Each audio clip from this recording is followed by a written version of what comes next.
Hello બાળકો, કેમ છો? આજે આપણે ધોરણ 10માં જે સ્વાધ્યાય 1.1 એનો દાખલા નંબર 2 એનો ત્રીજો દાખલો છે શીખવાના છે. હજુ એ દાખલા નંબર 2 એની અંદર શું કહે છે તો કે નીચે આપેલ પૂર્ણાંકોની જોડીના ગુસ્સા અને લસા શોધો. એટલે કે નીચે આપણને જે પૂર્ણાંકોની જે જોડી આપી છે એના આપણે ગુસ્સા અને લસા બંને શોધવાના છે. પછી આગળ કહે છે કે ગુસ્સા ગુણ્યા લસા બરાબર બંને પૂર્ણાંકોનો ગુણાકાર થાય છે તેમ ચકાસો. એટલે કે લસા અને ગુસ્સા બંનેનો ગુણાકાર અને બંને પૂર્ણાંકોનો ગુણાકાર એક સરખા થાય છે એવું પણ આપણે ચેક કરવાનું છે. તો ચલો સૌથી પહેલા તો આપણે લસા અને ગુસ્સા ગોતવા માટે આપેલી જે સંખ્યા છે એના અવિભાજ્ય અવયવ પાડવા જરૂરી છે. એટલે કે અહીંયા જે સંખ્યા છે એના અવિભાજ્ય અવયવ પાડી દઈએ. પહેલી સંખ્યા છે 336, એના આપણે અવિભાજ્ય અવયવ પાડીએ. હવે 336 એના અવિભાજ્ય અવયવ પાડવા માટે આપણે શું કરીએ કે સૌથી પહેલા તો પાછળ બેકી સંખ્યા છે એટલે 2 વડે ભાગાકાર કરીએ. એટલે 336 એને 2 વડે ભાગી નાખીએ. 2 નો ગુણ્યો 3 સુધી એટલે 2 એકા 2, 3 માંથી 2 જશે 1, ઉપરથી ઉતારે 3, 2 6 12, 13 માંથી 12 જશે એટલે 1, ઉપરથી ઉતારે 6, 2 અઠ્ઠા 16, 0 0 એટલે 2 વડે ભાગાકાર કરશો એટલે કેટલા મળશે તો કે 168 મળશે. ચલો 168 એને હજી 2 વડે ભાગી શકાય કારણ કે પાછળ બેકી સંખ્યા છે. 168 2 વડે ભાગીએ, 2 અઠ્ઠા 16, 2 ચોક 8, 0 એટલે અહીંયા કેટલા આવશે 84. ચલો 84 એમાં હજી બેકી સંખ્યા છે એટલે હજી આપણે એને 2 વડે ભાગાકાર કરી શકીએ. ચલો 2 વડે ભાગી નાખીએ 84 એને હજી 2 વડે ભાગીએ. ધારો કે અહીંયા સીધો ડાયરેક્ટ ભાગાકાર થઈ જાય એમ છે એટલે 8 ના અડધા 4, 4 ના અડધા 2, 42 એને હજી 2 વડે ભાગી શકીએ એમ છીએ એટલે 21 42, અને 21 એને હજી આગળ 2 વડે તો નહીં ભાગી શકાય પણ 2 પછીની જે અવિભાજ્ય સંખ્યા છે 3 એના વડે ભાગી શકાશે. 7 તેરી 21 એટલે અહીંયા 3 ને 7 અને છેલ્લે 7 એ ખુદ પોતે અવિભાજ્ય સંખ્યા છે એટલે 7 એકા 7. યસ, એટલે કે 336 એના અવિભાજ્ય અવયવ છે આપણને મળે. ચલો હવે આગળ જોઈએ તો હવે બીજી જે સંખ્યા છે 54 ના અવિભાજ્ય અવયવ છે આપણે પાડીએ. ચલો 54 ના અવિભાજ્ય અવયવ છે એ પાડવા માટે અહીંયા સૌથી પહેલાં તો એને 2 વડે ભાગાકાર કરીએ.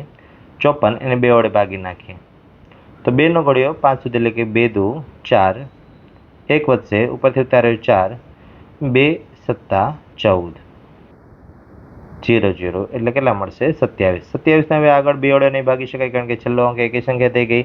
3 વડે ભાગવું પડશે. 3 9 27, 9 એને પાછા હજી 3 વડે ભાગી શકાય. 3 તેરી 9 અને છેલ્લે 3 એકા 3. યસ, એટલે આવી રીતે આપેલી જે સંખ્યા છે એમાં બંને સંખ્યાઓના અવિભાજ્ય અવયવ છે આપણને મળ્યા. ચલો અવિભાજ્ય અવયવ તો પડી ગયા. હવે એ બંનેને આપણે અહીંયા ગુણાકાર સ્વરૂપે લખી નાખીએ. 336 બરાબર 2 કેટલી વખત આવે છે તો ગણીએ 1 2 3 4 એટલે 4 વખત આવે છે એટલે કે 2 ની 4 ઘાત ગુણ્યા 3 ગુણ્યા 7. પછી 54 એના અવિભાજ્ય અવયવ લખી નાખીએ તો કે 2 એક જ વખત આવે છે પણ 3 3 વખત આવે છે એટલે 3 ની 3 ઘાત.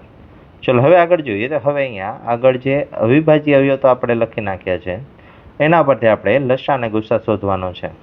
તો સૌથી પહેલા તો ગુસ્સા માટે લખીએ કે ભાઈ ગુસ્સા ઓફ 336 અને 54 બરાબર. હવે ગુસ્સા શોધવા માટે શું કરવાનું બાળકો? તો આગળના બંને દાખલા કદાચ વિડીયોમાં તમે જોયું હોય તો બંનેમાંથી સામાન્ય અવયવ લખવાના અને એની ઘાત સૌથી ઓછી લખવાની. તો બંનેમાં સામાન્ય અવયવ કોણ છે? તો કે ભાઈ બંનેમાં સામાન્ય અવયવ 2 છે અને 3 છે એટલે 2 અને 3 બંને લખી નાખીએ. અને સૌથી ઓછી ઘાત લખવાની તો 2 ની ઉપર 4 ઘાત છે અને અહીંયા 1 જ ઘાત છે. મતલબ કે સૌથી ઓછી કેટલી થાય? 1 ઘાત એટલે 2 ની 1 ઘાત આવશે. અને 3 એમાં ઉપર 1 ઘાત છે અને નીચે 3 ઘાત છે તો સૌથી ઓછી 1 ઘાત એટલે 3 ની પણ 1 ઘાત. અને એની 1 ઘાત એટલે તો કે 2 ની 1 ઘાત એટલે 2, 3 ની 1 ઘાત એટલે 3 અને 2 ગુણ્યા 3 એટલે 6. એટલે કે અહીંયા ગુસ્સા જે આપણને મળશે કેટલો મળશે? 6 મળશે. ચલો હવે લસા શોધી લઈએ તો કે લસા ઓફ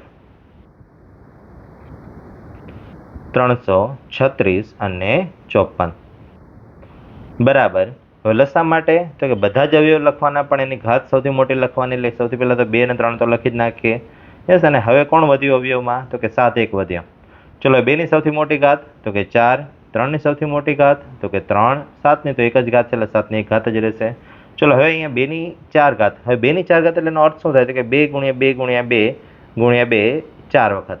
એટલે હવે અહીંયા 2 ગુણ્યા 2 એટલે 4, 4 દુ 8, 8 દુ 16. યસ, એટલે કે અહીંયા 2ની 4 ઘાત એટલે 16 થયા. 3ની 3 ઘાત એટલે 3 ગુણ્યા 3 ગુણ્યા 3, 3 વખત. 3 તેરી 9, 9 તેરી 27 ગુણ્યા 7. ચલો હવે અહીંયા આ જે સંખ્યા જે આપણને મળી છે એનો ગુણાકાર કરી દઈએ.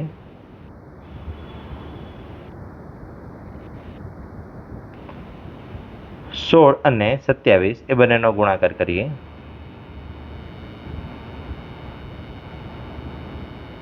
7 નો 0, 2 ગુણ્યા 6, 6 દુ 12, વધી પડી 1, 2 એકા 2, 2 ને 1 3, 7 છક 42, વધી પડી 4, 7 એકા 7, 7 ને 4 11, 2 3 4.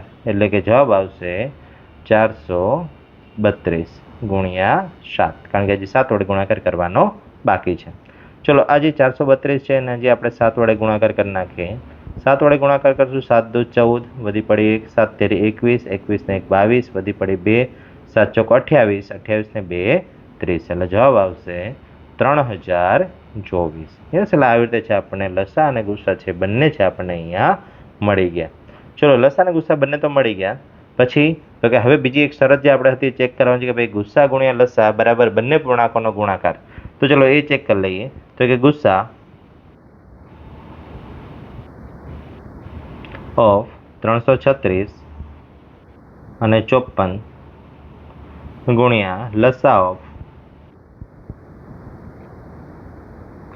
336 અને 54. ચલો ગુસ્સા કેટલા છે? તો કે 6, એટલે એની જગ્યાએ 6 લખીએ. લસા તો કે 3024, એટલે એની જગ્યાએ 3024 લખી નાખીએ. 3024 અને 6 બંનેનો ગુણાકાર કરીએ એટલે 3024 ગુણ્યા 6. 6 ચોક 24, વધી પડી 6 ચોક 24, 24 નો ચોકડો વધી પડી 2, 6 દુ 12, 12 ને 2 14, વધી પડી 1, 6 ગુણ્યા 0 0, 0 ને 1 1, 6 તેરી 18.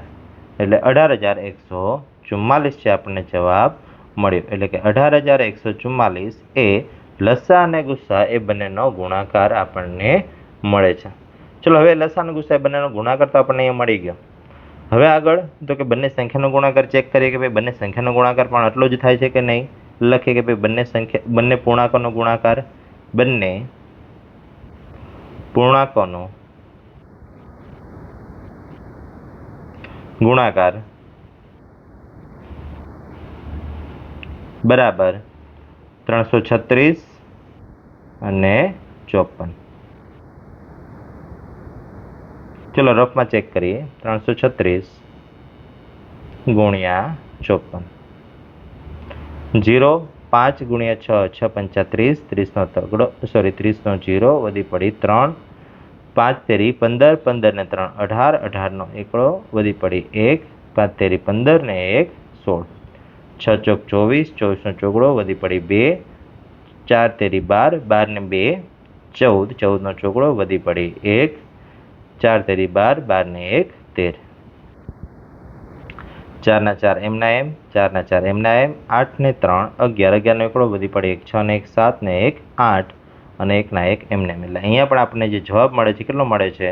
તો કે 18144 જ આપણને જવાબ મળે છે. એટલે આના ઉપરથી આપણે કહી શકીએ બાળકો કે આપેલી જે સંખ્યાનો ગુણાકાર અને બંને પૂર્ણાંકોનો ગુણાકાર એ બંને કેવા મળે છે? બંને પૂર્ણાંકોનો ગુણાકાર અને ગુસ્સા અને લસાનો ગુણાકાર એ બંને આપણને કેવા મળે છે? એક સરખા મળે છે. તેથી અહીંયા નીચે વાક્ય લખી નાખીએ કે ભાઈ તેથી ગુસ્સા ઓફ 336 54 ગુણ્યા લસા ઓફ 336 54 બરાબર બંને પૂર્ણાંકોનો ગુણાકાર.